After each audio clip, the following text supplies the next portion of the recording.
Nicolas Ferreira chamou o povo para 21 dias de oração pelo Brasil.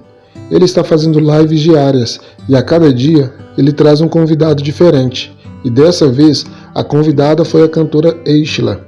Ela, muito emocionada, fala das suas maiores lutas. Ela fala da dor de perder seu filho e do início de seu casamento e das dificuldades que enfrentou na vida e sobre a sua vida com Deus. Confira. Deus aguenta nossas perguntas. Só que a gente também tem que estar preparado para aguentar a resposta dele. Porque nem sempre a resposta vem como a gente quer.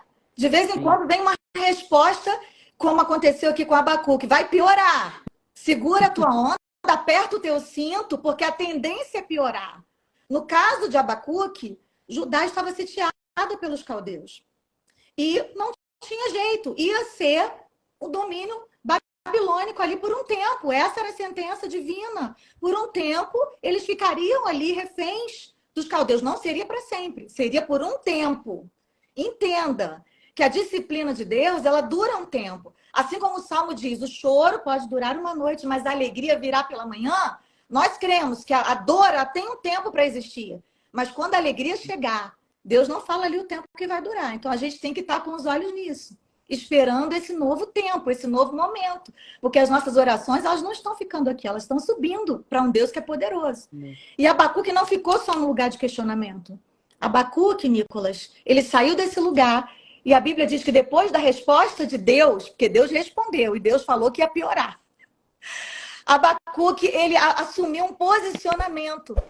E a Bíblia diz assim, que ele falou no capítulo 2, ficarei no meu posto de sentinela e tomarei posição sobre a muralha e aguardarei para ver o que o Senhor me dirá e que resposta terei à minha queixa. É muita intimidade com Deus, você chegar para Ele e saber que você tem liberdade para fazer uma queixa, liberdade para abrir o seu coração, mas você vai ficar na posição, assim como nós estamos, orando, jejuando, esperando a resposta de Deus, porque ela virá, ela está a caminho.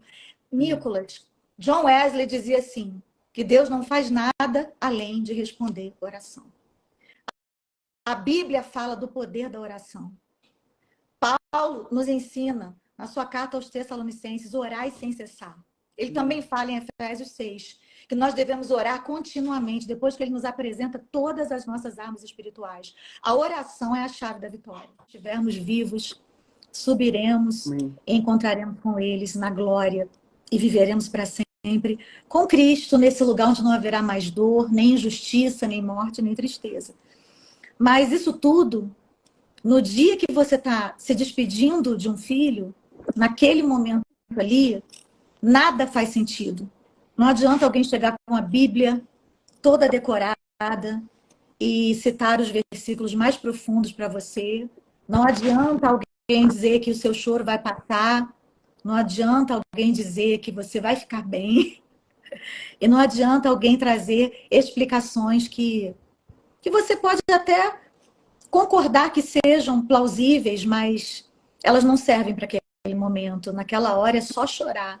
É só chorar no altar. E eu aprendi, Nicolas, que chorar na presença de Deus, mesmo quando você não tem o que dizer, é a oração mais sincera que alguém pode fazer. Quantas e quantas vezes eu me tranquei no meu quarto e eu colocava um louvor para tocar e deixava as lágrimas rolarem. E era igual a Ana, sabe? Ana, ela chorou na presença do Senhor e orou de uma forma tão intensa. A Bíblia diz que os lábios dela se moviam e ela foi até mal interpretada por Eli, o sacerdote. Ele achou que ela estava bêbada. E a gente fica embriagado mesmo quando a gente está sofrendo, quando a gente está chorando na presença do Senhor, quando alguma coisa está doendo muito.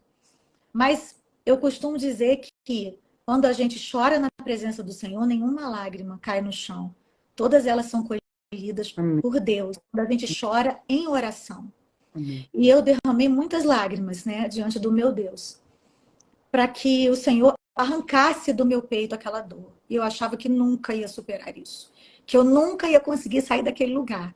Eu achava impossível conseguir superar isso. E hoje está aqui consolando outras pessoas. Hoje, não por coincidência, eu creio, o Senhor me me usou pela misericórdia dele na vida de uma mulher que hoje estava enterrando seu marido. Então, hoje pela manhã eu acordei e fui nesse velório, nesse enterro, para abraçar essa jovem mãe que perdeu um marido com 30 e poucos anos, um jovem que meu marido batizou nas águas, e eu pude abraçá-la e manifestar aquilo que o apóstolo Paulo nos ensina em sua carta aos Coríntios.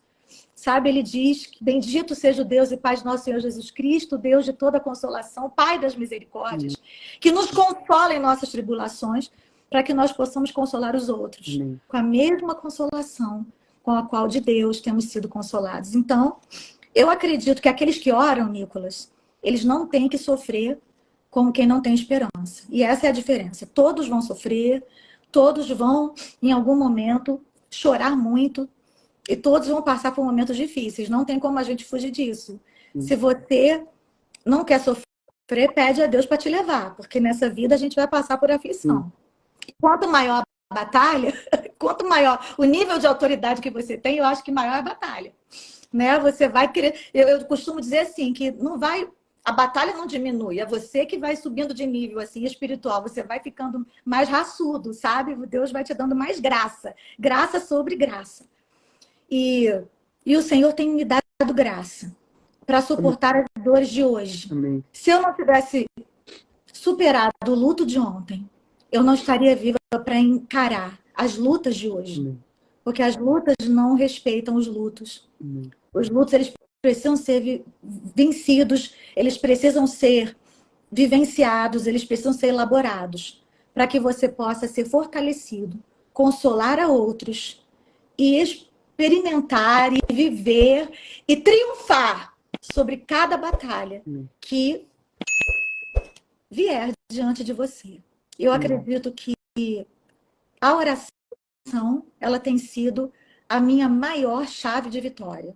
Amém. Durante todo esse período, esses 7 anos, eu vou dizer para você, sem sombra de dúvida, o pior momento da minha vida foi esse. Eu já vivi vários momentos.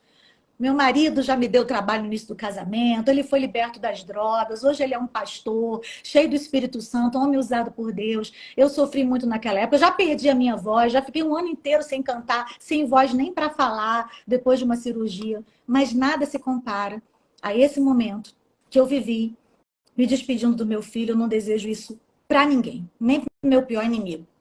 Mas eu vou te falar uma coisa, orando, tudo fica mais leve. Amém. Então, se você que está aí, ó, participando dessa live, está no meio desses milhares de pessoas que estão me ouvindo agora, se você está enlutado, eu acredito que pode haver alguém aqui passando por um momento de luto, um momento insuportável, vale da sombra da morte. Fale com Deus. Mesmo que você não tenha palavras, fale com as suas lágrimas. Chore no altar do Senhor. Chore sabendo que tem um Deus que, como diz o salmista, ele colhe as tuas lágrimas. Ele registra o teu lamento no livro dele, no livro eterno. Amém. Glória a Deus. Meu testemunho, a minha palavra.